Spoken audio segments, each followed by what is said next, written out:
Dobroveče svima.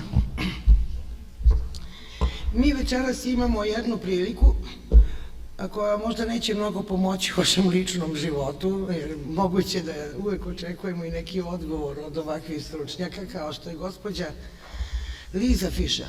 Mi večeras ćemo da govorimo o Sigmundu Freudu i predavanje glasi naravno o čemu bi bilo drugo nego Freud i kako se snovi ostvaruju. Međutim, ja moram da vam kažem da je posebno ovo predavanje značajno za naš centar i za, da kažem, kulturni background, jer kada se govori o Freudu, naravno govori se o psihoanalizi, ali to je deo jedne epohe Evrope i jednog trenutka u kome se možda možemo u njegovim značajkama šta je bio Beč i šta je bio pokret u kome učestvuje Sigmund Freud kao probojka slobodi u tome što zovemo Srednja Evropa. Možda možemo da nađemo neke analogije sa današnjim trenucima kada se Evropa kreće više sa velikim pitanjem levice, koliko i kakve nje ima.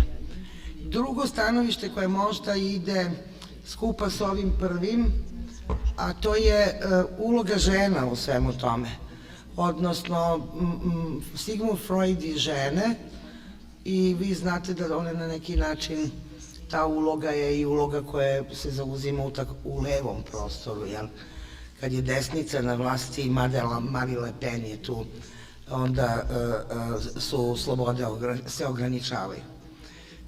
To je za nas posebno zanimljivo i ja samo hoću kažem još nešto, da se možda neki od vas sećaju, da smo mi ovde pre izvesnog vremena prikazali filmove o Bazalji, odnosno o njegovom metodu oslobođenja bolnica i celom jednom opet pak, da tako kažem, levom pristupu koji je izvršio ogromnu revoluciju, naravno ne samo u Italiji, nego u Evropi, u bolnici u Novoj Gorici, i da je to, dakle, neki način je to nama od velike pomoći u saradnji, važno je, jer to ima još jedan ugao gledanja na probleme koje interesuju ovaj centar, ovu kuću i vas večeras koji ste došli ovde. Dakle, ja bih prvo dala reč direktoru Austrijskog foruma za kulturu, u čijoj organizacija se Liza Fischer večeras ovde će nam govoriti. Dakle, gospodine Keller, ako hoćete da nam kažete nekoliko reči, ja bih vam bila vrlo zahvalna. Nikolas. Dobro večer. Ich darf Sie ganz herzlich im Namen des Kulturforums Belgrad hier begrüßen und bedanke mich ganz herzlich bei der Gastgeberin für die Gelegenheit, in diesen Räumlichkeiten diese Veranstaltung abzuhalten. Dobro večer, želim da vas pozdravim u ovom prostoru. Diese Veranstaltung ist mir eine Herzensangelegenheit. Es ist nicht zum ersten Mal, dass Lisa Fischer hier ist. Sie war schon letztes Jahr hier mit Klimt und die Frauen, und es ist ein bewährtes Konzept, das wir heuer wieder mit Sigmund Freud wiederholen dürfen.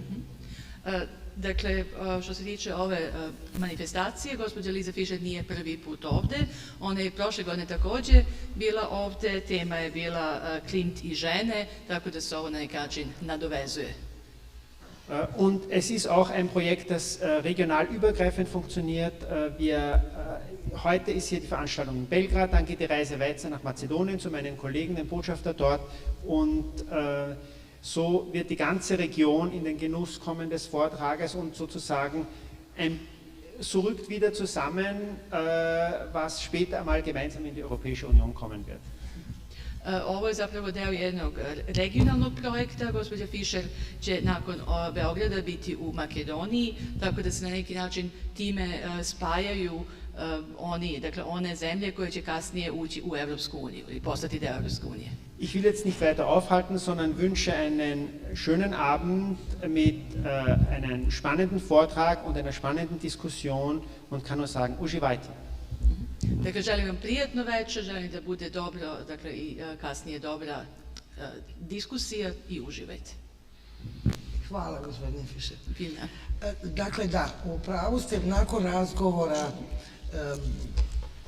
recite, pitajte, učestvujte kako već želite. Sigurna sam da će to biti. Samo Majo, hvala vam na prevodu. Sve vreme će nam prevoditi Maja. Izvolite. Liza iz... Dobre večer. Hvala, dass Sie da sind. Meine sehr geehrten Damen und Herren, ich möchte mich herzlich bedanken.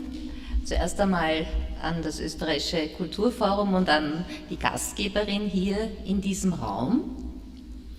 Poštovane dame i gospodo, želim da se najprije zahvalim da se zahvalim Austrijskom forumu i gospođi Borki Pavićević, koja je ovdje domaćica.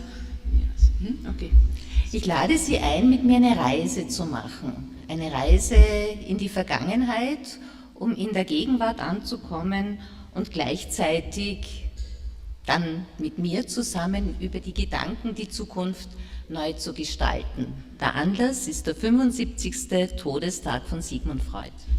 Dakle, ja vas pozivam na jedno putovanje u prošlost, preko sadašnjosti, mi ćemo se zajedno baviti svime time što ima veze sa Freudom, a povod je 75. godišnjica njegove smrti. Das wichtigste Arbeitsmaterial von Sigmund Freud war, wie Sie hier sehen, die Couch. Interessanterweise wurde sie ihm in seinen frühen Zeiten, als er als Arzt seine Therapie begonnen hatte, von einer Frau geschenkt. Glavno oruđe, kojim se služio Sigmund Freud tokom svog rada, bio je kauč i u svom, on je bio lekar i tokom svog rada je zapravo interesantno što mu je taj kauč poklonila jedna žena. Madame Benevisti, wie sie hieß, die großzügige Geberin dieser Couch. Auf dieser Couch lagen die hilfesuchenden Patientinnen von Sigmund Freud. Sie erhofften sich Heilung von ihren oft psychisch verursachten Schmerzen und Krankheiten, die man damals, wir machen eine Zeitreise, 100 Jahre zuvor, als Hysterie bezeichnete. Gospođa koja je poklonila kauč, to je bila gospođa Benevisti, a na tom kauču su ležele pacijentkinje koje su se nadale da će ih Freud lečiti. One su imale psihičke bolove, patnje, bolesti, a sada se vraćamo unazad 100 godina na tom našem putovanju, tada se ta bolest nazivala histerijom. Das ganz einfache Geheimnis der Entwicklung der Psychoanalyse von Sigmund Freud war 2 Punkte. Er schenkte Zeit und er schenkte ein offenes Ohr. Das heißt, er gab Aufmerksamkeit. Dakle, u tom događaju, u tom razvoju Sigmunda Freuda postojale su 2 stvari koje su bile važne, odnosno 2 stvari koje je on poklanjao, koje je davao.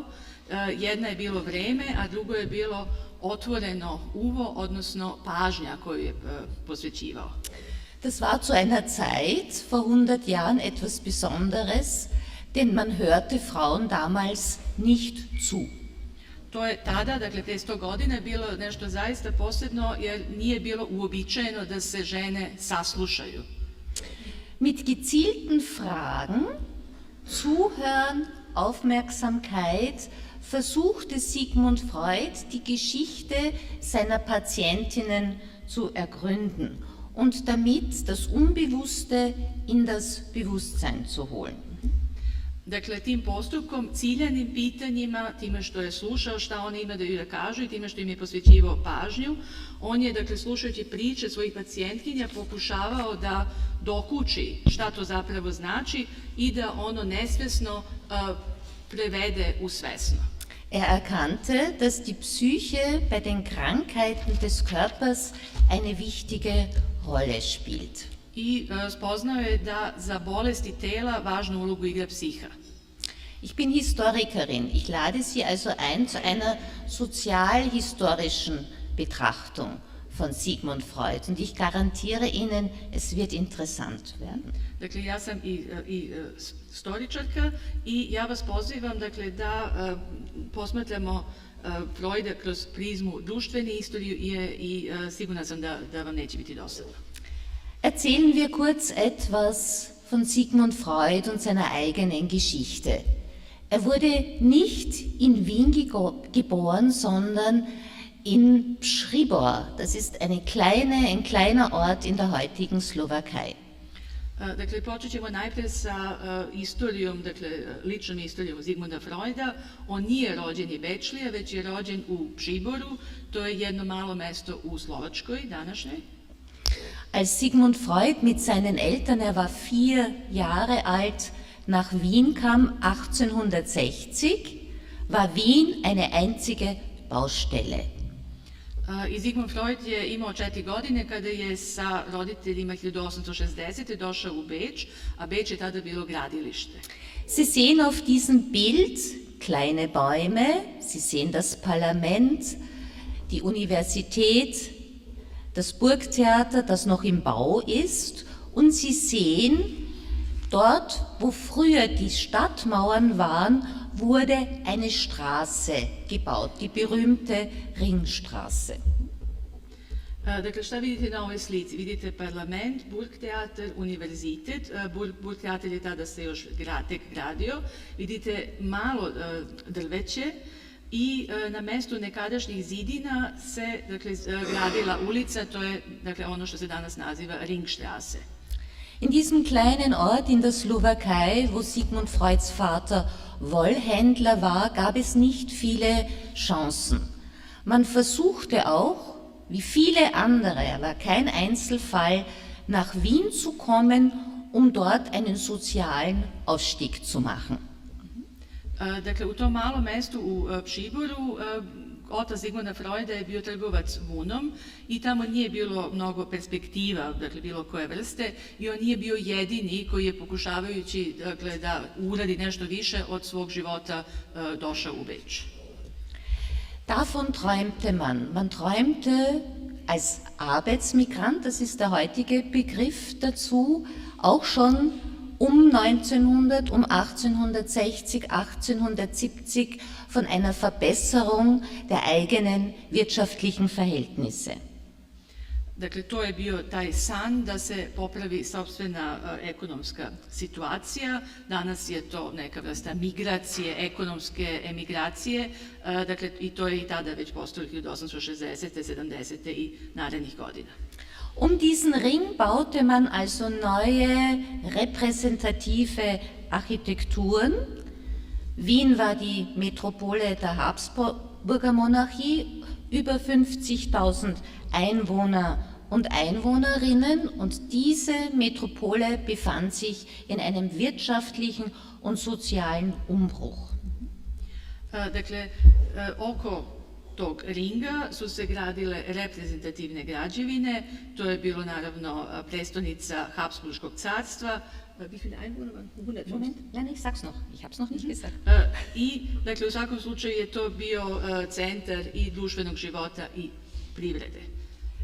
Jetzt stelle ich gleich eine Frage an Sie, weil Sie es vorweggenommen haben.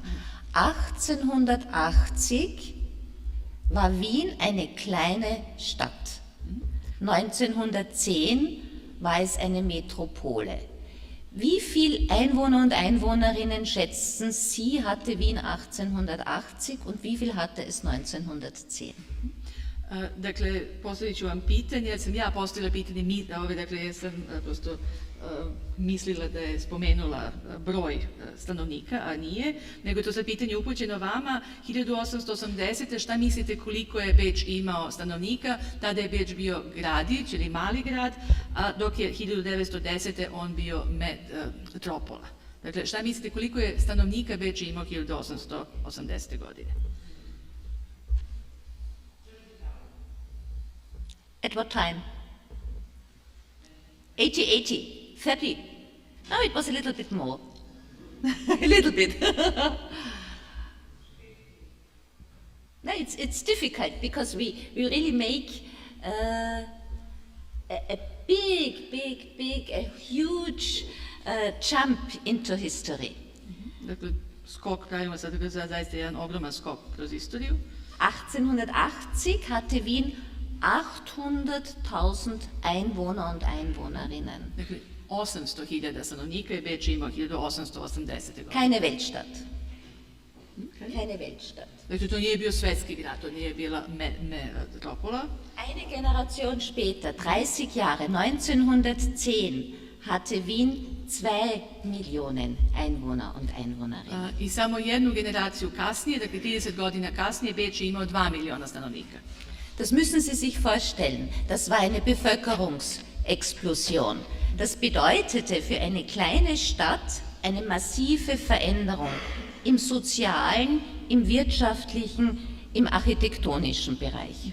Dakle, to je zaista bila prava eksplozija što se tiče broja stanovnika, ogromne promene koje su, dakle, s kojima se suočio taj relativno mali grad, kako u društvenom pogledu, ekonomskom, arhitektonskom i tako dalje.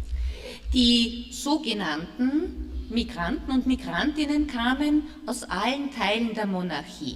Es war ein Vielvölkerreich, man sprach Ungarisch, Deutsch, Italienisch, Serbokroatisch, Rumänisch, Slowakisch, man sprach auch Deutsch. Dakle, ti migranti i migrantkinje dolazili su iz svih delova Habsburškog carstva i tamo su se govorili i mnogi jezici, mađarski, italijanski, slovački, rumunski, srpsko-hrvatski, pa čak i nemački. Und alle diese Personen, die nach Wien strömten, sie träumten von einem besseren Leben. I sve te, dakle, svi ti ljudi koji su se slivali u Beč, svi su oni sanjali o boljem životu. Gleichzeitig gab es sehr, sehr viele politische Spannungen in diesem Vielvölkerreich. Es gab einen starken Antisemitismus. Es war diese Stimmung, wo Adolf Hitler seine Feindschaft zur jüdischen Bevölkerung lernte. Istovremeno je politička situacija bila izuzetno napeta. S jedne strane postojao antisemitizam i upravo je tu Adolf Hitler naučio neki način da, dakle, zauzima neprijateljski stav prema Jevrejima. Wir hatten soziale Spannungen zwischen den Reichen und den Armen. Es gab die Entstehung der Sozialdemokratie, der Arbeiter- und Arbeiterinnenpartei. Također su bile jake društvene tenzije, bilo je, dakle, velikih razlika između bogatih i siromašnih, odnosno u nastanku je bila socijaldemokratija i radnički pokret, odnosno radničke partije. Es gab den Kampf um Zugang zum Wahlrecht, vor allen Dingen auch für Frauen, den Zugang zur Bildung. I također se vodila borba, odnosno bitka s jedne strane za izborno, dakle, pravo učestvovanja na izborima i ženska prava, odnosno pravo na obrazovanje. Zum damaligen Zeitpunkt war es Frauen verboten, auf die Universität zu gehen. Sie kämpften für einen Zugang zur Universität, auch zur Matura. U ono vreme ženama je bilo zabranjeno da studiraju, dakle nisu imale pristup univerzitetu, pa čak nisu smele ni da polažu maturski ispit. Frauen sollten schön sein, still sein und sich ansonsten um die Männer kümmern. Žene je trebalo da budu lepe, da budu tihe i da se u svemu ostalom brinu o muškarcima.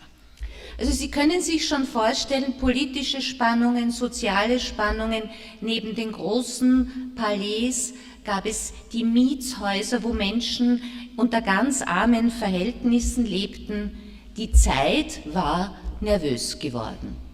Dakle, sad prosto pokušajte da zamislite to vreme političke napetosti, onda, dakle, te palate koje su se gradile, pored njih kuće u kojima, odnosno stambene zgrade sa velikim brojem ljudi, siromaštvo koje je tu vladalo, teški uslovi života, dakle jedno veoma nervozno doba. Die Entstehung und Entwicklung der Psychoanalyse durch Sigmund Freud ist also eine von mehreren Antworten auf eine soziale, wirtschaftliche und politische Krisensituation. Dakle, psihoanaliza koju je razvio Sigmund Freud je jedan od mogućih ili tadašnjih odgovora na tu situaciju, dakle kako društvenu, ekonomsku i sve ostalo. Sigmund Freud war 4 Jahre, wie er nach Wien kam, und er war der älteste von 7 Geschwistern. Es gab 5 Schwestern und 2 Buben in dieser Familie. Auf der rechten Seite sehen Sie Sigmund Freud als Kind. Dakle, kada je došao u Beč, Sigmund Freud imao je 4 godine, bio je najstarije dete, od ukupno 7 dece, imao je 5 braće i 5 sestara i 2 brata, dakle vidite ga ovdje sa desne strane.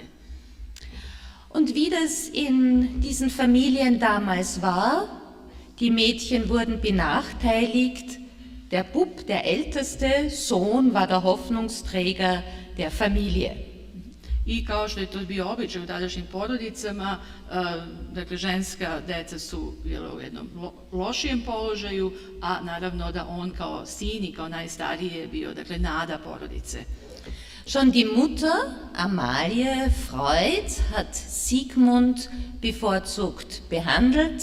Er erhielt ein eigenes Zimmer und das hat er auch selber seiner späteren Frau geschrieben, er hat seine jüngeren Schwestern schon als Bub tyrannisiert. Dakle, ovdje vidite na slici njegovu majku, Amaliju, ona je, dakle, privilegovala Zigmunda, tako što mu je, pored ostalog, dala i imao je svoju sobu, a on je sam u jednom pismu svojoj supruzi napisao da je maltretirao svoje sestre, dakle, dok su bili deca. Es ist wichtig zu betrachten, dass schon die Kindheit, und das ist ja auch ein Teil der psychoanalytischen Betrachtung von Sigmund Freud, in der Entwicklungsgeschichte von Karrieren eine wichtige Rolle spielt. Die Liebe der Mutter Amalie war also so etwas wie ein Schlüssel für den weiteren Werdegang des Sohnes. Dakle, i kao što ćete vidjeti ili kao što znamo, dakle, detinjstvo igra veoma važnu ulogu u kasnijem razvoju dakle, i važno je i za razvoj psihoanalize i ključ, dakle, za razvoj Sigmunda Freuda je bila odnosno ljubav njegove majke. Sigmund Freud heiratete im Alter von 30 Jahren die Tochter aus einer Hamburger Gelehrtenfamilie. Sigmund Freud je imao 30 godina kada se oženio, a supruga, dakle njegova, je bila kćer jedne porodice naučnika iz Hamburga. Er selbst wollte keine gleichwertige Partnerin. Er wollte eine Hausfrau und Mutter, die still und ruhig ihm alle Sorgen abnimmt. On sam uopšte nije želeo da ima ravnopravnu partnerku, nego je želeo da ima, dakle, ženu koja će se baviti kućom i koja će biti majka i koja će prosto, dakle, da bude tu pored njega. Martha fügte sich in ihr Schicksal. Sie gebar ihm in 9 Jahren 6 Kinder. Sie war die Managerin des Haushaltes und sie hielt ihm alle Probleme fern.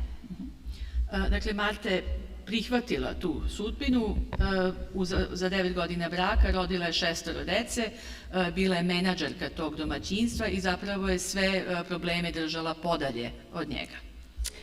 Der Auftrag der Familie war, dass der Hoffnungsträger, der älteste Sohn, Arzt werden sollte. Sigmund Freud studierte also an der Universität in Wien Medizin. I porodica Freud je zapravo imala želju i na neki način misiju da najstariji sin postane lekar, tako da je Sigmund kao najstariji sin studirao medicinu. Er absolvierte sein Studium mit Erfolg. Das war übrigens nicht untypisch für viele jüdische Immigranten, die in Wien kamen. Das Medizinstudium war eine mögliche Karrierechance. I on je uspešno okončao studije medicine i dakle ta njegova karijera nije bilo ni malo bila prilično tipična za ono vreme, odnosno za mnoge Jevreje je to bila mogućnost da naprave karijeru u ono vreme. Schon damals war es aber relativ schwierig, auf dieser Universität in Wien auch eine Professur zu erhalten. Sigmund Freud hatte schon sehr schnell ungewöhnliche Arbeitsmethoden entwickelt. Er praktizierte in einer eigenen Praxis und der Professortitel, die Professur, war schwierig. Ali je bilo jako teško steći titulu ili dobiti mesto profesora na univerzitetu. Sigmund Freud je imao veoma neobične metode rada, imao je vlastitu lekarsku ordinaciju, ali je bilo jako teško doći do profesure. Und hier beginnt der nächste Ring, das nächste Spiel, wo Frauen intervenieren. Sigmund Freud hatte sehr schnell Patientinnen aus dem großbürgerlichen jüdischen Milieu. I tu počinje onaj sljedeći prsten, dakle ta sljedeća etapa u kojoj intervenišu žene. On je imao dakle veliki broj pacijenata i pacijentkinja iz buržoaskog miljeja. Eine dieser Patientinnen war Marie von Ferstel. Sie war eine einflussreiche Frau und sie half Sigmund Freud, indem sie zum Unterrichtsminister ging und wusste, dass er ein leidenschaftlicher Bildersammler war und ihm ein Tauschgeschäft anbot. Jedna od pacijentkinja bila je Marie von Ferstel, uticajna žena koja je dakle, poznavala ministra obrazovanja i znala je da je on strasni kolekcioner slika, pa mu je ponudila neku vrstu trampe. Dieser Handel funktionierte. Der Unterrichtsminister erhielt ein Bild und Sigmund Freud durch Marie von Ferstel den Professorentitel. I ta trampa je dakle, uspela, ministar je dobio sliku, a Freud je dakle, posredstvom gospođe Ferstel dobio profesorsku titulu. Hier sehen Sie die typische Arbeitshaltung von Freud. Die Couch und er gleich daneben. Als Arzt, und das ist sein Verdienst, erkannte er, dass die traditionellen Methoden der Medizin im 19. Jahrhundert nicht immer wirken. I ovdje vidite Freuda, dakle, onako u jednom tipičnom držanju, dakle, tokom rada, znači on sedi u fotelji, a pored njega je kauč i to jeste jedna od njegovih velikih zasluga što je spoznao da metode rada, dakle, koje su se praktikovale u njegovo vreme, zapravo nisu uvek uspešne. Er war sehr offen für Neues und behandelte am Anfang, es waren hauptsächlich weibliche Patientinnen, mit Hypnose. On je bio otvoren za sve nove metode, dakle uglavnom je lečio žene, ima uglavnom pacijentkinje koje je lečio uglavnom putem hipnoze. In dieser Hypnose versuchte er mit den Patientinnen in ein Gespräch zu kommen und sehr schnell wurde daraus die Redekur mit Assoziation. Dakle, tokom te hipnoze on je pokušavao da stupi sa njima u razgovor, to se onda pretvaralo u terapiju razgovorom putem, dakle, i još uz to su bile asocijacije. Er erkannte, dass durch das Reden auch eine Heilung der psychischen Seele eintreten konnte und der Körper eine Entlastung fand. Dakle, on je prosto video da lečenje može da se vrši i putem razgovora, da to rasterećuje dušu, rasterećuje psihu, odnosno pa čak i telo biva rasterećeno. Hier sehen Sie den Stiegenaufgang Berggasse 19. Durch diese Stiege stieg man hinauf in die Wohnung und gleichzeitig in das Therapiezimmer von Sigmund Freud. Dakle, na ovoj slici vidite stepenište na adresi Berggasse 19. Tu se dakle gore išlo do stana Sigmunda Freuda i tu se i nalazila soba u kojoj je primao pacijente. Hier lebte er mit seiner Familie, 6 Kindern, dem Hausmädchen, der Köchin, auf ungefähr 400 Quadratmeter, sehr luxuriös. I tu je živeo dakle Freud sa svojom porodicom, sa njima je živjela i sobarica, kuvarica, sve zajedno na 400 kvadratnih metara, prilično luksuzno. Schon als Kind wollte er die Welt erobern. Mit der Entwicklung der Psychoanalyse wird es ihm auch gelingen. Freud je želeo da osvoji svet i dakle putem razvoja psihoanalize to mu je i pošlo za rukom. Aus einem armen Migranten, aus einem kleinen Dorf in der Slowakei, war eine bekannte Persönlichkeit geworden. Dakle, jedno siromašno migrantsko dete, poreklom iz jednog malog sela u Slovačkoj, postala je poznata ličnost. Das geht jedoch nicht von alleine. Die Möglichkeit dazu boten ihm, ich habe es schon erwähnt, seine Patientinnen, die aus reichen bürgerlichen Milieu stammten. To naravno nije išlo samo od sebe, tu su mu pomagale njegove pacijentkinje, bogate žene iz građanskog miljeja. Hier sehen Sie eines dieser berühmten Ringstraßenpalais, die um 1860, 1870 gebaut wurden, genau gegenüber der Universität von Wien. Dakle, na ovoj slici vidite jednu od čuvenih palata na Ringstrasse, izgrađena 1860. 70. tačno preko puta Bečkog univerziteta. Heute befindet sich hier ein berühmtes Café, das Café Landmann gleich, daneben rechts existiert das Burgtheater. Danas se na tom mjestu nalazi jedan od čuvenih bečkih kafeja, Café Landmann, a sa desne strane se nalazi Burgtheater. Dieses Palais wurde von der Familie Lieben gebaut und sie war eine dieser berühmten, man nannte sie damals Ringstraßenbarone. Tu palatu je izgradila porodica Lieben i ona je dakle, bila jedna od dakle, barona, kako su ih tada zvali, sa Ringstrasse. Mithilfe von Architektur konnten sich jüdische Personen, die viel Geld hatten, in Wien leicht assimilieren. Dakle, putem arhitekture jevrejske porodice koje su bile imućne su mogle relativno lako da se asimiliraju. Geld allein macht jedoch nicht glücklich. Die Männer konnten ihre Position in der Gesellschaft bestimmen, ihre klugen Frauen, die oft sehr begabt waren, wurden jedoch krank. Ali novac nije, nije novac jedini izvor sreće. Muškarci su putem novca mogli da odrede svoju poziciju u društvu, ali njihove žene, njihove supruge koje su često bile veoma mudre su se razboljevale. Anna von Lieben war ebenfalls eine frühe Patientin von Sigmund Freud. Sie hatte Angst, sie war morphiumsüchtig, sie hatte Ohnmachtsanfälle und sie ging bei Sigmund Freud in Therapie.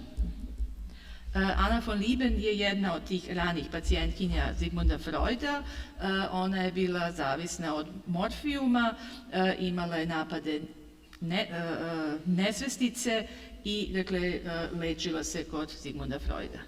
Während die Ehemänner diesen Frauen keine Aufmerksamkeit schenkten, Sigmund Freud hatte Zeit. Er wurde auch gut dafür bezahlt und er ließ sich ihre Geschichten erzählen. Dabei Dakle, muževi tih žena nisu im posvećivali pažnju, ali je zato Freud nalazio vreme za njih, bio je dobro plaćen i dakle, zaista im je posvećivao puno vremena. Das, worüber man nicht sprach, wurde plötzlich zum Thema. Diese Frauen waren oft sexuell unbefriedigt. Dakle, ono o čemu se nije govorilo odjednom postaje tema. Dakle, te žene često su bile dakle, nezadovoljne u seksualnom pogledu. Für die damalige Zeit war das revolutionär und war auch mit vielen Skandalen verbunden. Za ono vreme je to bilo revolucionarno i skopčano sa brojnim skandalima. Aber Anna von Lieben war eine sehr begabte Patientin, die ihren Arzt forderte. Es bedarf also einer begabten Patientin, um einen begabten Arzt hervorzubringen. Ana von Lieben je bila darovita pacijentkinja koja je, dakle, da se postavljala visoke zahteve pred svog lekara, tako da je zaista potrebna takva pacijentkinja da bi talentovani doktor mogao da pokaže svoje umeće.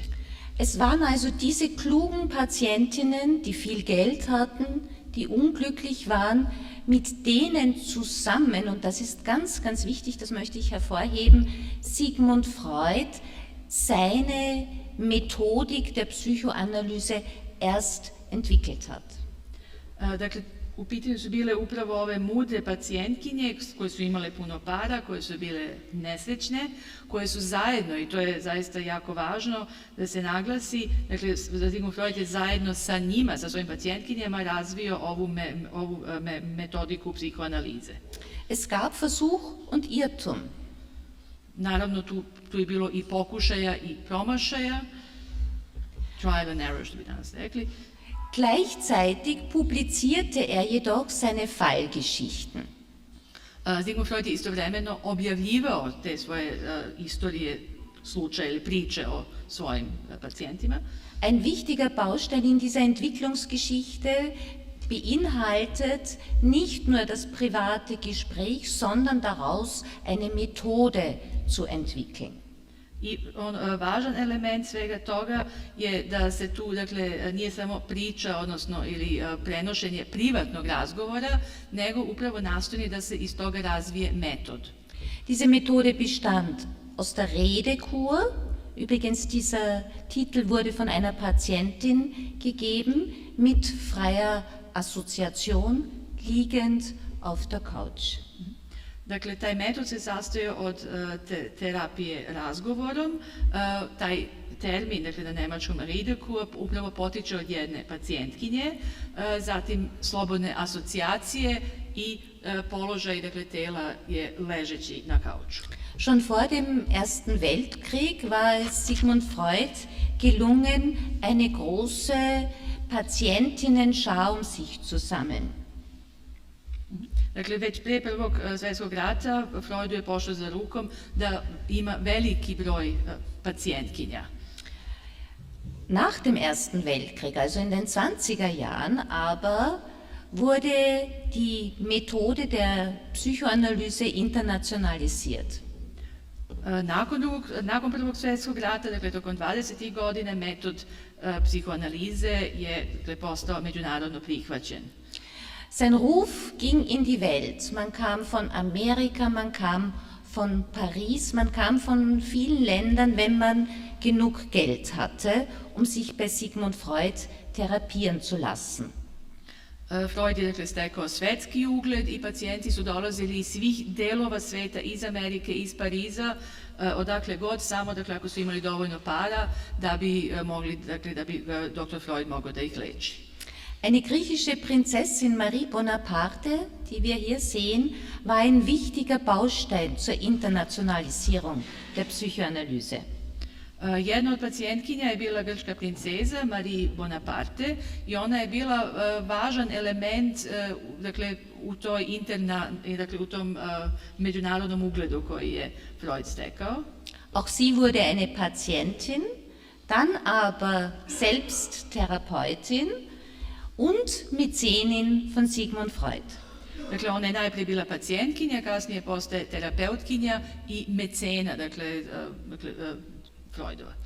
Sie war übrigens eine Enkelin von einem Bonaparte, der das Casino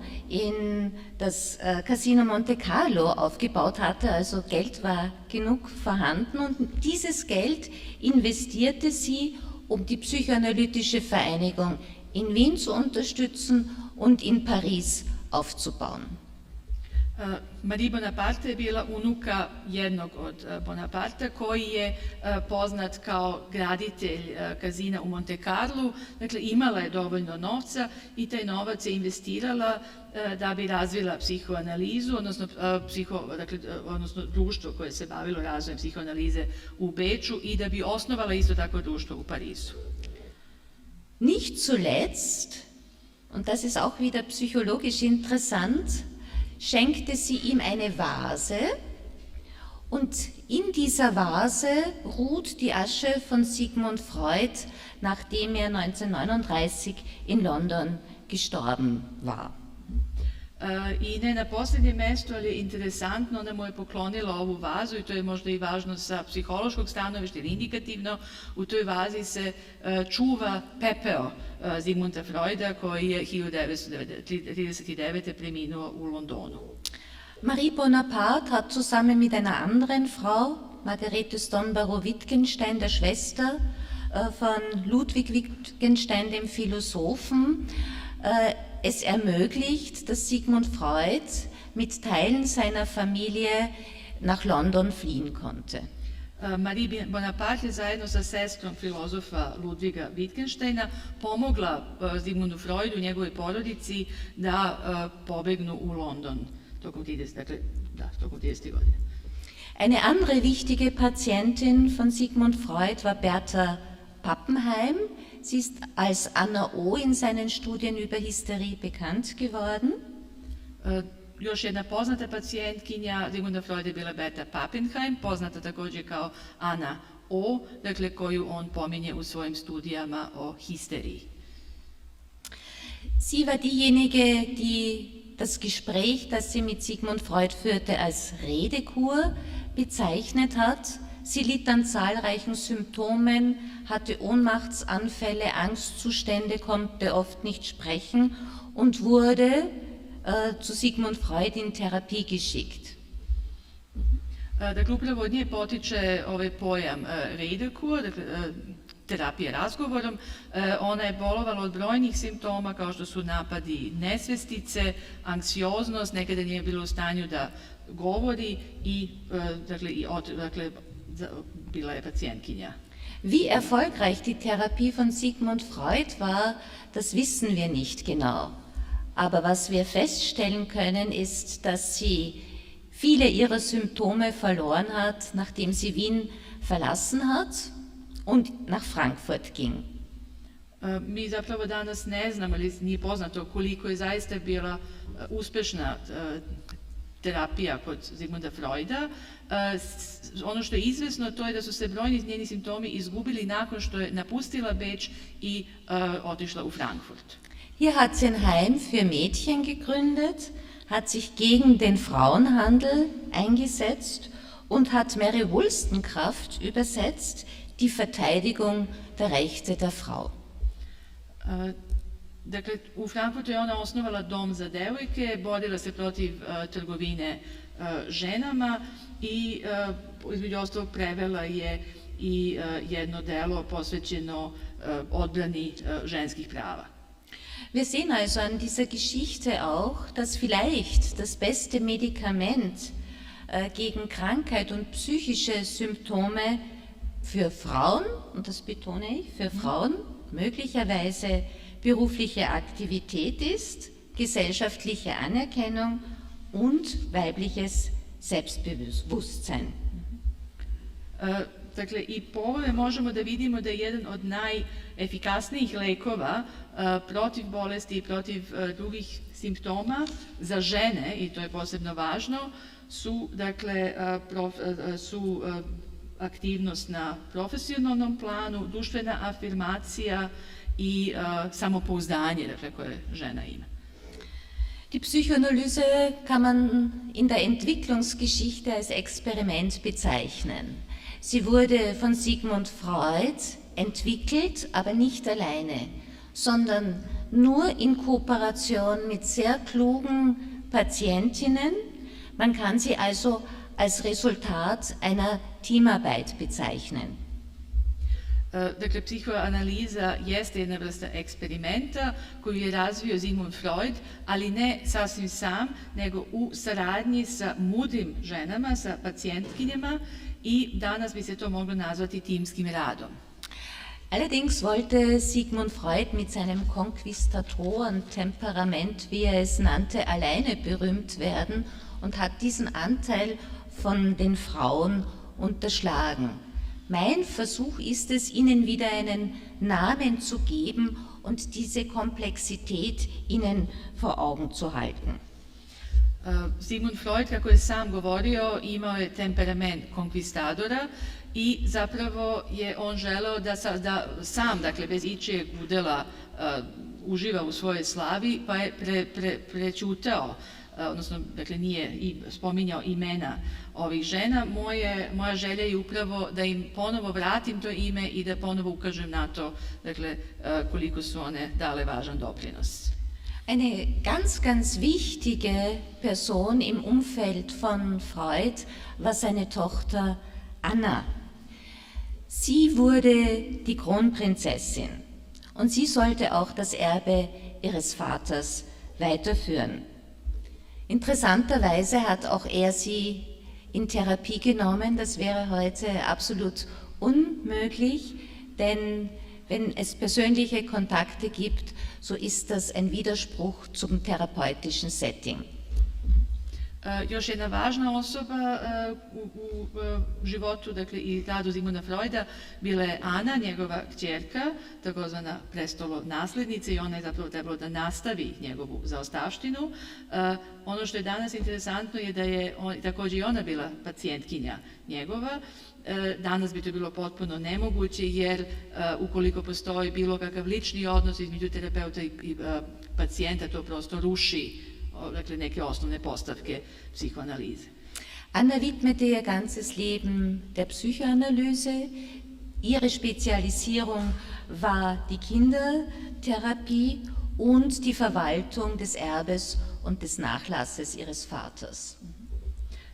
Ana je ceo svoj život posvetila psihoanalizi, najviše se bavila lečenjem dece i također je upravljala nasleđem i zaostavštinom svog oca. Ich habe schon erwähnt, Sigmund Freud, jüdischer Herkunft, assimiliert in Wien, musste durch die Nationalsozialisten vertrieben 1938 Wien verlassen. Es gelang ihm die Flucht nach London. Dakle, već sam spomenula, Sigmund Freud je bio jevrejskog porekla, bio je asimilovan, živeo je u Beču, a dakle, 1938. primoran je, dakle, za vreme Trećeg rajha da napusti Beč i da emigrira u London. Seine Tochter Anna, ihr war es vorbehalten, Sigmund Freud litt an Krebs, er war schwer krank. Nur ein Jahr nach der Flucht, die ihm geglückt war, 1939, erlöste ihm seine eigene Tochter Anna, indem sie ihm eine Überdosis an Morphium gab. I upravo je Ana bila ta, dakle, koja je Sigmunda Freuda, koji je bolovao od raka, dakle, samo godinu dana nakon svog bekstva u Londonu, dakle, umro je 1939. a ona je bila ta koja mu je dala tu dozu morfijuma, dakle, koja ga je spasla muka. Tell me about your childhood. Ja, das war das wichtigste Element der Behandlung von Sigmund Freud. Pričaj mi o svom detinjstvu, to je upravo bio najvažniji element u lečenju Sigmunda Freuda. Verdrängtes aus der Kindheit sollte durch die Benennung erkannt und aufgelöst werden. Dakle, sve ono što je potisnuto u detinjstvu trebalo je da bude iskazano, da bude spoznato i da na taj način da bude razrešeno. Enttabuisierung der Sexualität war dabei wohl ein revolutionärer Schritt. Jedan od revolucionarnih koraka u tom smeru je bila detabuizacija seksualnosti. In den 20er Jahren wurden Aspekte der Psychoanalyse in Wien, in der Kinderpsychologie, vor allen Dingen auch in der Jugendarbeit und in der Sozialpolitik weitergeführt und eingesetzt. 20. godina su u Beču, dakle, nastavljeni mnogi od aspekata koje je donela psihoanaliza, dakle, i u dečjoj psihologiji, i u radu sa omladinom, i u drugim oblastima je to igralo važnu ulogu. Wir dürfen nicht vergessen, dass in der Behandlungsform von Sigmund Freud eine Analyse Jahre dauerte. Die Patientin, er hatte zu 90% eine weibliche Klientel, kam 4 bis 5 Mal in der Woche. Ne smemo da zaboravimo da je analiza, dakle način lečenja koje je primjenjivao Sigmund Freud nekada trajala godinama. 90% njegovih pacijentkinja bile su žene, a dolazile su 4 do 5 puta nedeljno. Es war demnach eine teure und auch eine elitäre Angelegenheit. Dakle, to lečenje je bilo veoma skupo i nešto, što bi se moglo reći, elitno. Wir legen Sigmund Freud jetzt kurz selbst auf die Couch. Wir sehen uns seinen Tagesablauf an. A sada ćemo da smestimo samog Freuda na kauč i vidjeti kako je provodio dan. Von 8 bis 12 Therapie. 13 bis 15 Uhr Mittagessen. Terapija, dakle, rad sa pacijentkinjama 8 do 12, od 13 do 15 časova ručak. Mittagessen, Pause, spazieren gehen. Dakle, sledi ručak, pauza, šetnja. 15 bis 21 Uhr Therapie. Terapija opet od 15 do 21 sat. 21 bis 24 Uhr, manchmal 1 Uhr morgens, schreiben. Od 21 sat do 24, nekada do 1 ujutru, pisanje. Heute würde man dazu sagen, ein Workaholic. Danas bi se to nazvalo radoholičarem. Arbeitssüchtig. Dakle, neko ko mora da Aber radi. natürlich auch, wir sehen ihn ja immer mit einer Zigarre, auch nikotinabhängig. Ali pošto ga često viđamo sa cigarom, dakle na fotografijama bio je i ovisnik o nikotinu. 20 Zigarren pro Tag. 20 cigara dnevno. Wissen Sie, wie lange es dauert, um eine Zigarre zu rauchen? Ungefähr 40 Minuten. Da biste popušili jednu cigaretu, potrebno vam je oko 40 minuta. Cigaru, izvinjam se, tako je. Da, tom cigara. Große Ersatzbefriedigung hat er selber auch dazu gesagt. Nun, also ohne Zigarre konnte Sigmund Freud gar nicht existieren. Dakle, i on je sam priznao da mu je to neka vrsta kompenzacije i nije mogao da zamisli dakle, sebe bez cigare. In seiner Jugend war er schüchtern. Er hatte Angst, manchmal sogar fiel er in Ohnmacht und um diese Angst zu bewältigen, nahm er Kokain. Kao mladić bio je stidljiv, imao je strahove kada je padao i u nesvest i da bi sve to prevazišao uzimao je kokain.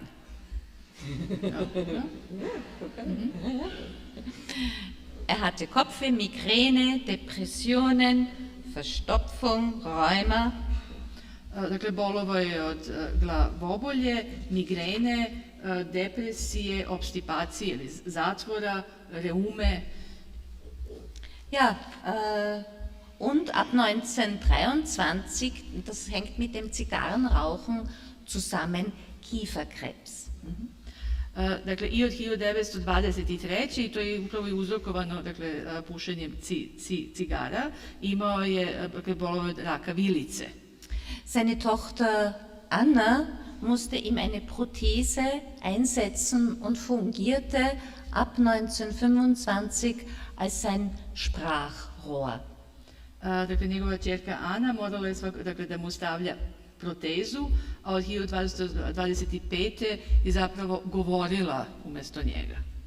Ja, das ist die zweite Seite von Sigmund Freud. Und betrachten wir jetzt noch einmal zusammenfassend nur eine kleine Auswahl, aber sie ist wirklich exemplarisch. So sehen wir eine Fülle von weiblichen Personen. Dakle, to je bila ta druga strana Zigmunda Freuda, ali ako sada sažmemo sve ovo i samo egzemplarno pogledamo samo jedan mali izbor, vidjet ćemo čitav niz ženskih osoba. Mutter, die ihn gefördert hat, die ihn bevorzugt hat vor den eigenen Schwestern, die wollte, dass er berühmt wird und Weltkarriere macht. Majka koja ga je podsticala, koja mu je davala privilegovan položaj u odnosu na njegove sestre i koja je želela, dakle, da on stekne svetsku slavu. Ehefrau Martha, die ihre eigene Karriere nicht verfolgte, sondern ihm täglich die Zahnpastatube öffnete und ihm auch beim Ein- und Auskleiden half. Supruga Marta koja je zanemarila svoju karijeru zbog njega, koja mu je pomagala recimo svakodnevno da otvori tubu sa zubnom pastom, koja mu je pomagala da se obuče iz Kine. Paula Fichtel, das Hausmädchen, eine ganz wichtige Person, denn auch sie begleitete die Familie Freud in die Emigration. Sie floh mit ihnen nach London und versorgte sie dort weiter. Hola Fichtel, to je bila, da kažemo, žena koja se brinula o njihovom domaćinstvu. Ona ih je pratila čak i u London i dalje, dakle, tamo brinula o njima. Bertha Pappenheim, die wir schon kennengelernt haben, eine wichtige Patientin, die die Redekur als solches benannt hat, eine der vielen klugen Patientinnen, die Co-Produzentinnen waren in der Entwicklungsgeschichte der Psychoanalyse. Bertha Pappenheim, jedna od brojnih pacijentkinja, jedna od tih mudrih žena, dakle njoj se pripisuje ovaj pojam Redekur i ona je bila jedna od producentkinja u istoriji razvoja psihoanalize. Marie von Ferstel, die ihm den Professorentitel verschafft hat. Marie von Ferstel koja mu je pomogla da stekne profesorsku titulu. Marie Bonaparte, Internationalisierung der Psychoanalyse, Mäzenin, Lebensretterin, Hüterin der Asche, übrigens zusammen mit Margaret Stombarow-Wittgenstein. Ohne ihren Einfluss, ihre internationalen Kontakte wäre Sigmund Freud nicht die Flucht gelungen. Marie Bonaparte, koja mu je pomogla, dakle, da pobegne u London, koja je bila mecena, pomogla, dakle, i tako, da se afirmiše na međunarodnom polju psihoanaliza, čuvarka njegovog pepela, i bez njene pomoći i pomoći sestre Ludwiga von Wittgensteina on svakako ne bi uspeo da pobegne u London. Ja, und die Tochter Anna, die ihr ganzes Leben der Psychoanalyse gewidmet hat. I kćer Ana koja je čitav svoj život posvetila psihoanalizi.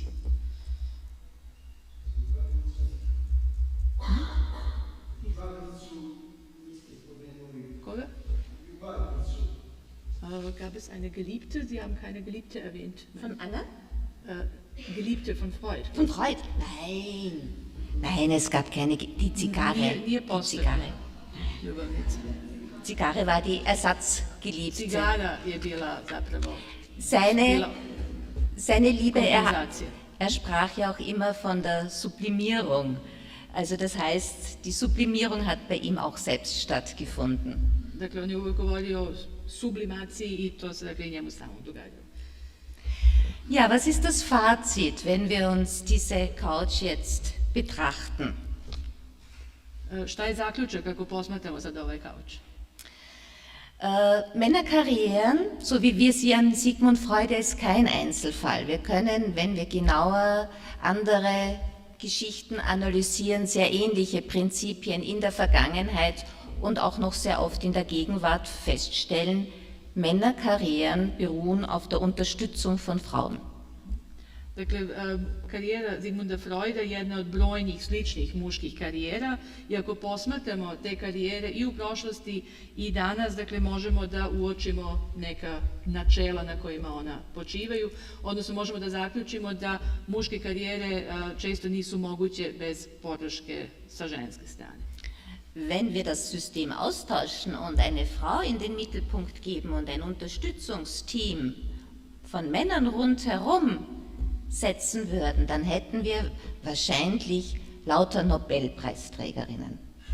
Ako bismo sada zamislili obrnutu situaciju i sad imamo uspešnu ženu i onda dakle, tim podrške koji se sastoji od muškaraca, onda bi to vjerovatno bile žene koje su dobile Nobelovu nagradu ili dakle bile u tom rangu.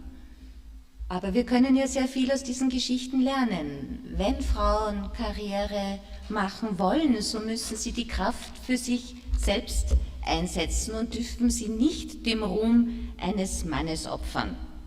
Dakle, ako žene hoće da naprave karijeru, onda moraju da dakle, svojom snagom to učine, a dakle, ne da svoju snagu ili svoj potencijal žrtvuju zarad karijere nekog muškarca. Wir Frauen, wir müssen unser Copyright beanspruchen. Wir müssen uns in die Geschichte hineinschreiben. Wir müssen laut sein. Wir müssen uns Gehör verschaffen.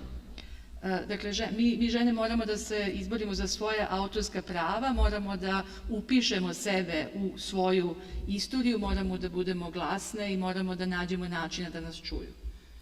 Ja, ich habe Ihnen versprochen, wir kommen von der Vergangenheit über die Gegenwart in die Zukunft. Und jetzt bin ich bei der Utopie.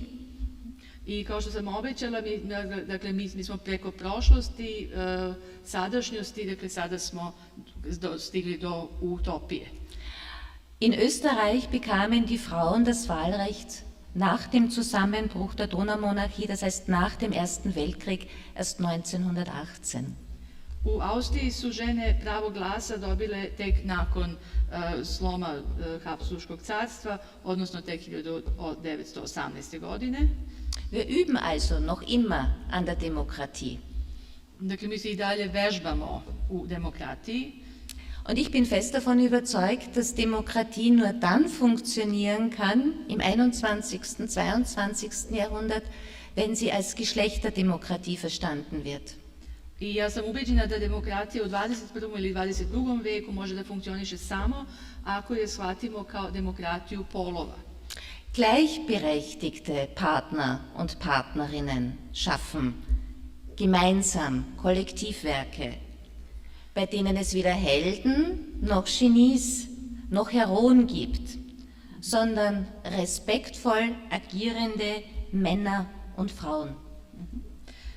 Dakle, to moraju biti ravnopravni partneri i partnerke koji će zajedno da delaju, koji će stvoriti jedno kolektivno delo, a dakle tu nema junaka, nema genija, nema heroja, već je to jedno postupanje puno poštovanja između muškaraca i žena. Und das ist meiner Meinung nach, und davon bin ich fest überzeugt, die Friedensarbeit des 21. Jahrhunderts. Ich möchte also zum Schluss sagen, Frauen und Männer bewegen wir uns gemeinsam, gleichberechtigt, in kollektiver Solidarität weiter. Danke. I po meni je to, dakle, osnova tog rada u prilog mira u 21. veku, da se muškarci i žene, ili žene i muškarci, zajedno i ravnopravno i kolektivno, dakle, zalažu za takav svet. Hvala.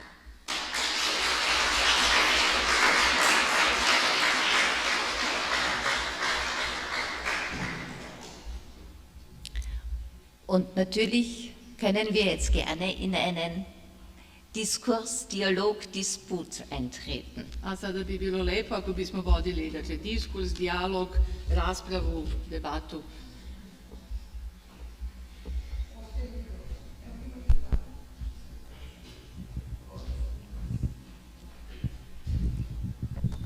Pitanje. Koliko je meni poznato, meni je najinteresantniji večeras podatak da je Freud zapravo lečio uglavnom žene. That Freud? uglavnom lečio žene. Aha, also für mich, ich wusste nicht, dass Freud vor allem Frauen therapiert hat. Ali, koliko ja znam, Freud je prvi psihijatar koji je utvrdio da se histerija, ta razvada histerija, ne javlja samo kod žena. Histerija je pre njega bila vezivana za matericu i smatrala je da pripada samo ženama. A on je utvrdio da se ona javlja, ti simptomi se javljaju kod muškaraca. Natürlich können solche Symptome auch bei Männern auftreten, aber der Begriff der Hysterie ist in sich fragwürdig. Denn um 1880, 1890 hat man sehr viel als Hysterie bezeichnet, wo man nicht genau wusste, was es tatsächlich ist. Naravno da dakle, to nisu isključivo simptomi koji se javljaju kod žena, ali je sam pojam histerije nešto oko čega postoji. Dakle, on nije sasvim jasan, pogotovo u ono vreme, 1880. 90. se pod histeriju podvodilo puno stvari za koje nije bilo drugog objašnjenja. Und interessanterweise, zumindest im österreichischen Raum ist das so, vielleicht auch im serbischen, wenn man sagt, du bist hysterisch zu einer Frau, ist das abwertend nach wie vor. I često se koristi taj pojam histerije ili kaže se nekome da je histeričan u nekom pežorativnom smislu.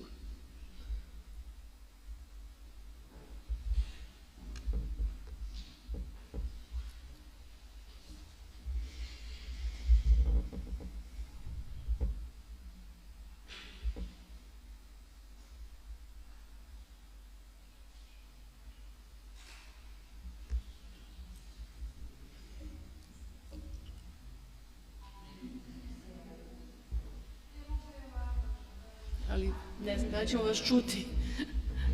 Ne mogu ja, ne može. Mene interesuje zašto je ona odabrala baš ovaj naslov za ovo predavanje. Warum haben Sie sich für diesen Titel entschieden, für das Wort? Zašto baš ovaj naziv predavanja? Da. Also warum ist Träume? Es gibt einen schönen Satz.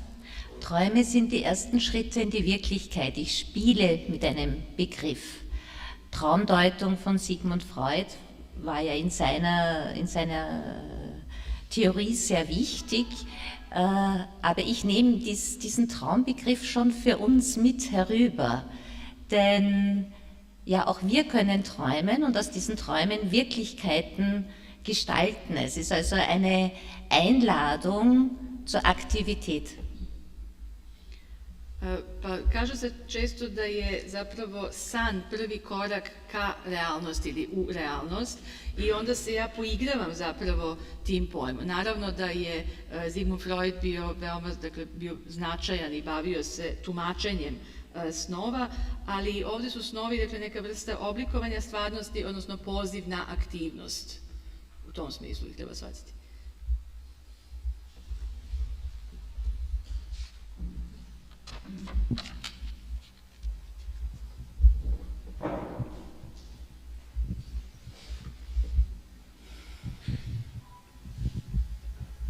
Dobroveče, moje ime je Dušan Maljković, ja bih hteo da se našoj gošći iz Beča zahvalim za vrlo nepretenciozno, lepo i čini mi se pomalo poetično predavanje i želeo bih da postavim 3 pitanja u vezi sa njenim izlaganjem.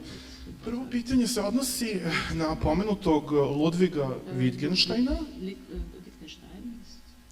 koji je smatrao s jedne strane da Freud ima mnogo što da kaže, a s druge strane se postavio kao njegov izraziti kritičar.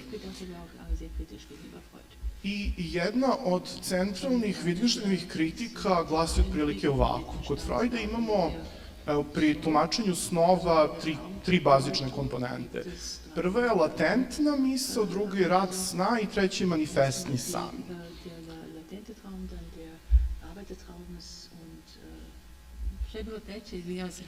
manifestni san.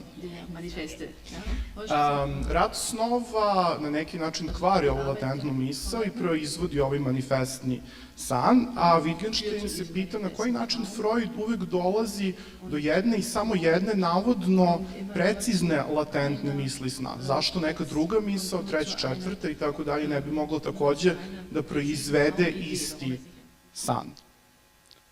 Kako vi reagujete na ovu kritiku? To bi bilo prvo pitanje. Drugo pitanje je, s obzirom da se vaše predavanje može razumjeti kao feminističko, a da je jedna od centralnih metafeminističkih kritike Freuda bila upravo njegov koncept penisne zavisti. Kako bismo danas mogli, s obzirom da znamo da imamo i feministkinje psihoanalitičarke, mogli da razumemo ovu njegovu teoriju, a da je ne interpretiramo mizogino?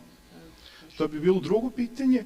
I treće pitanje, s obzirom da ste naglasili da su njegove pacijentkinje uglavnom bile iz viših slojeva, dakle da su pripadale buržuaziji, da li to znači da je psihoanaliza u smislu klasno ograničena, odnosno na koji način ona može da se univerzalizuje onda klasno, to jest da važi i za subjekte iz radničkih porodica? Hvala. Wunderbar, danke schön. Sjajno, hvala vam puno. Ich fange hinten an. Počet ću od posljednjeg pitanja. Das Spannende an der Psychoanalyse von Sigmund Freud ist, dass sie weiterentwickelt wurde und dass genau das, dass sie elitär und für bürgerliche Kreise angelegt war, sich erweitert hat durch andere Personen. Dakle, ono što je interesantno kod psihoanalize jeste upravo što se ona razvila dalje. I, dakle, ona jeste u prvo vreme bila nešto što je elitno, ali je onda kasnije proširena, dakle, na druge krugove, na druge osobe. Dass es sich auch zur Körpertherapie hin entwickelt hat und in eine Vielfalt, die, und das habe ich versucht auch zu erwähnen, gerade in den 20er Jahren von politischer Seite, von sozialdemokratischer Seite aufgegriffen wurde, um genau für die Arbeiter und Arbeiterinnen, das heißt für die arme Bevölkerung, als Sozialpolitik wirksam zu werden. I onda se recimo razvila i u pravcu telesnog lečenja, dakle lečenja tela. U 20. godina su politički krugovi socijaldemokrate nastojali da upravo na toj osnovi razviju nešto što će biti od koristi za siromašne, za radnike i tako dalje. Und auch heute ist es noch ein Faktum, wer sich eine Psychoanalyse 4-mal in der Woche leisten kann, muss genug Geld haben. Also hier haben wir nach wie vor eine ökonomische Unterscheidung. Ali je činjenica da i danas, dakle, onaj ko može sebi da priušti da ide na psihoanalizu 4 puta nedeljno, on mora da ima dovoljna para i to jeste ekonomska okolnost koju i danas imamo. Zum sogenannten Penisneid, nun ja, Sigmund Freud hat auch geirrt und hier hat er sicher geirrt. Što se tiče, dakle, te zavisti, dakle, penisa, odnosno zavist, ne znam pojam na srpskom, penis najd je nemački pojam, u svakom slučaju tu je Freud bio u zabludi. Was Ludwig Wittgenstein anbelangt, nun das Interessante ist ja, dass man unterschiedliche Auffassungen haben kann und auch Ludwig Wittgenstein sich hier von Sigmund Freud weiter wegentwickelt hat. Ich möchte aber noch eine kleine Geschichte erwähnen, denn seine Schwester Margarete, die ihm ja auch das Leben gerettet hat, die war sehr positiv Sigmund Freud gegenüber aufgeschlossen und eigentlich hat sie Ludwig das Leben gerettet, indem sie ihn nicht zur Therapie zu Sigmund Freud geschickt hat, sondern ihm einen Arbeitsauftrag erteilt hat. Što se tiče Ludviga Wittgensteina, naravno, dakle, tu postoje različita shvatanja, ali i on sam, dakle, se u svom učenju razvijao dalje, dakle, naravno, u svom pravcu. Njegova sestra, koja je, dakle, imala veoma pozitivno mišljenje o Sigmundu Freudu i pomogla mu da emigrira u London, ona je i svom bratu Ludvigu spasla život tako što ga nije poslala na lečenje kod Freuda, nego mu je pomogla da dobije posao, odnosno da se angažuje putem rada. Dazu muss man wissen, dass 3 seiner Geschwister Selbstmord begangen haben und er auch selbstmordgefährdet war und Margarete ließ ihn ein Haus bauen, das heute das Bulgarische Kulturinstitut in Wien ist, und dadurch hat er eine Arbeit gehabt, einen Auftrag gehabt, und erst nachher ging er nach London und wurde berühmt. Wer ging nach London später? Ludwig. Wittgenstein. Aha. Also es ging seine Geschwister. Ja, 3 seine Geschwister. Što se tiče Ludviga Wittgensteina, treba prosto znati detalj iz njegove biografije da je u njegovoj porodici bilo samoubistava, dakle 3 među njegovim braćama i sestrama su, dakle, izvršili samoubistvo i on sam je bio suicidalan. I jedna od stvari koja je njega spasla iste sudbine jeste bila što je dobio nalog da izgradi kuću, da se prosto bavi tom gradnjom kuće. Danas se tu nalazi Bugarski kulturni institut i to ga je spaslo i on je tek kasnije, 1938. otišao u London.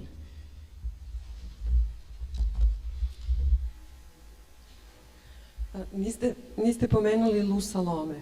Ona je bila Freudova prva učenica i prva žena psihoanalitičara. On je dosta uticao na njen život. Da li vi mislite da obrnuto nije slučaj, pošto je niste pomenuli? Ich habe sie nicht erwähnt, weil ich nur eine Stunde Zeit habe. Wir können bis Mitternacht noch viele Frauen weiter entdecken. Ja nju nisam spomenula iz prostog razloga što nemamo dovoljno vremena, dakle tu je bilo još brojnih drugih žena i ako sad hoćemo sve njih da otkrijemo, onda ćemo sedeti ovdje do ponoći, a imamo sad vremena. Aber herzlichen Dank, dass Sie sie erwähnen, Lou Andrea Salome, denn das ist ja schon auch insofern wichtig, dass viele seiner Patientinnen ja selbst Therapeutinnen geworden sind. Und Lou Andrea Salome, die ja bekannt geworden ist durch dieses berühmte Bild mit Paul Rée und Friedrich Nietzsche, wo sie in der Peitsche knallt. Friedrich Nietzsche war ja in sie verliebt, also eine Ménage à trois. Und ihm also sprach Zarathustra, wenn du zum Weibe gehst, vergiss die Peitsche nicht. Das hängt mit Lou Andrea Salome zusammen. Dakle, hvala što ste spomenuli. Ona je jedna od brojnih pacijentkinja koje su postale terapeutkinje, a naravno poznato je, dakle, da je danas, dakle, pored ostalog, pamtimo i po njenoj vezi sa onim citatom Nietzscheovim, ako ideš kod žena, ponesi bič. Dakle, ona je jedna u tom trouglu, dakle, Nietzsche, i na jednoj slici je to prikazano, ona sa bičem, tako da tu je zapravo isto tako jedna od njenih, dakle, nešto po čemu je ona poznata.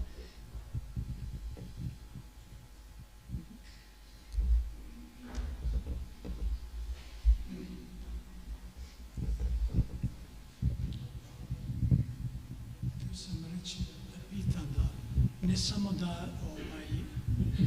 da su morali biti bogatiji slojevi ljudi koji su bili njegovi pacijenti, nego su morali biti vrlo obrazovani, u nekom smislu i daroviti. I još da za njegovu sestru nije imao pravo da povede, bilo mu je dozvoljeno u Engleskoj da bi izveo iz Austrije ispred nacizma do 100 osoba. On međutim svoju sestru nije odveo i ona je stradala u logoru. Österreich geblieben, später in der Lager, stimmt das? Ne, prilike sam, ja mislim da smo čuli, dakle radi se o Freudovoj sestri, tako da. Danke, ich habe Sie schon verstanden. Ja, ein ganz ein wichtiger Punkt. Sehr schön, dass Sie darauf hinweisen. Das sind auch diese Auswüchse einer sehr patriarchalen Kultur.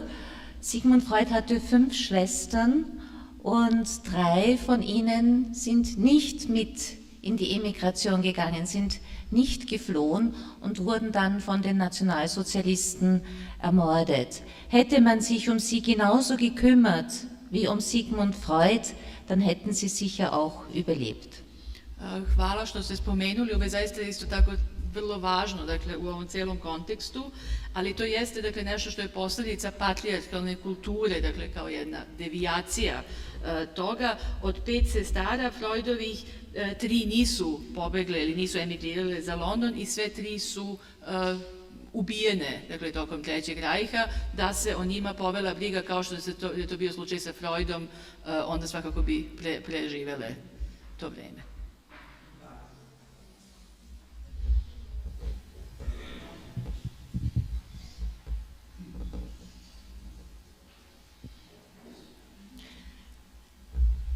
Ja, ich denke mir, ich danke Ihnen für Ihre Aktivität, für Ihre Aufmerksamkeit und für Ihre Fragen.